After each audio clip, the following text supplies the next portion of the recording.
NIA की याचिका पर दिल्ली हाईकोर्ट से जवाब मांगा गया है। एससी ने यासीन मलिक से 4 हफ्ते में जवाब मांगा और इस मामले पर अगली सुनवाई 10 नवंबर को होगी। जस्टिस विवेक चौधरी और जस्टिस शैलेंद्र कौर की खंडपीठ में आज सुनवाई होगी। एनआईए के विशेष वकील अक्षय मलिक ने आज हाईकोर्ट में 9 अगस्त 2024 के आदेश का हवाला दिया, जिसमें यासीन मलिक ने कहा था कि वो अपने मामले की पैरवी खुद करेंगे। एससी के उक्त आदेश में ये निर्देश दिया गया कि सुरक्षा खतरे के कारण यासीन मलिक वीसी से पेश होंगे, न कि व्यक्तिगत रूप से पेश होंगे। तो ये बड़ी खबर सामने आ रही है। यासीन मलिक को फांसी की मांग की याचिका पर सुनवाई हुई है।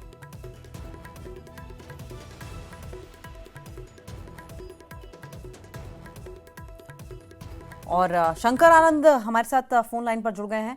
शंकर, डिटेल में बताइए क्या खबर है ये? देखिए, जिस से कश्मीरी अलगाववादी नेता यासीन मलिक को के मामले में आज एक बेहद महत्वपूर्ण आज सुनवाई हुई है और इस मामले पर आरोपी यासीन मलिक को मौत की सजा देने की मांग की गई है। जिस तरह से इस मामले को लेकर केंद्रीय जांच एजेंसी एनआईए के द्वारा तफ्तीश की जा रही थी और एनआईए के द्वारा इस मामले पर आरोपी को मौत की सजा देने की मांग की गई है और मांग को लेकर जिस तरह से एनआईए की याचिका पर हाईकोर्ट में जवाब भी मांगा गया है और दिल्ली हाईकोर्ट ने यासीन मलिक से 4 हफ्ते में बाकायदा इस मामले पर जवाब मांगा है। हालांकि इस मामले पर जो अगली सुनवाई की जो वक्त है वो मुकर्रर कर दिया गया है। अगली सुनवाई 10 नवंबर को होगा।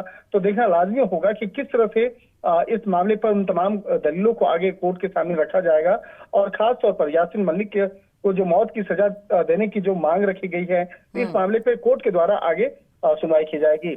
एनआईए की अगर बात करें तो एनआईए की विशेष वकील जो है अक्षय मलिक, उनके द्वारा आज दिल्ली हाईकोर्ट में इन तमाम मामलों पर तमाम विस्तार से दलील दी गई थी और इसके बाद विस्तार का दायरा आगे बढ़ाया गया। तो जस्टिस विवेक चौधरी और जस्टिस शैलेंद्र कौर की पीठ में आज इस मामले पर सुनवाई हुई। तो देखना लाजमी होगा कि 10 नवंबर को जब इस मामले में विस्तार से सुनवाई होगी तो किस तरह से इन तमाम दलीलों को कोर्ट के सामने रखा जाएगा। पेशी को लेकर शंकर किस तरह की बातें हुई हैं, क्या जानकारी इस बारे में? क्योंकि कहा जा रहा है कि वीडियो कॉन्फ्रेंसिंग के जरिए पेशी की मांग की गई है और साथ साथ केस खुद लड़ने की भी कुछ ऐसी जानकारी थी क्या? देखिए, वीडियो कॉन्फ्रेंसिंग की चर्चा हुई है।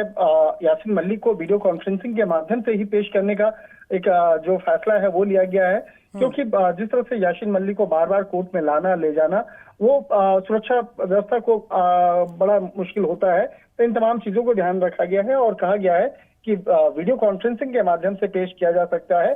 तो इस मामले पर जो 10 नवंबर को इस मामले पर जो सुनवाई होगी तो उस मामले पर बाकायदा इन तमाम मामलों पर एक दिशा निर्देश जो है कोर्ट के द्वारा वो दिए गए हैं और जिस तरह से बाकायदा इस मामले पे दिल्ली हाईकोर्ट के द्वारा निर्देश दिया गया है कि वो अगली सुनवाई के दौरान में वर्चुअली पेश होंगे, यानी कि वीडियो कॉन्फ्रेंसिंग के माध्यम से पेश होंगे।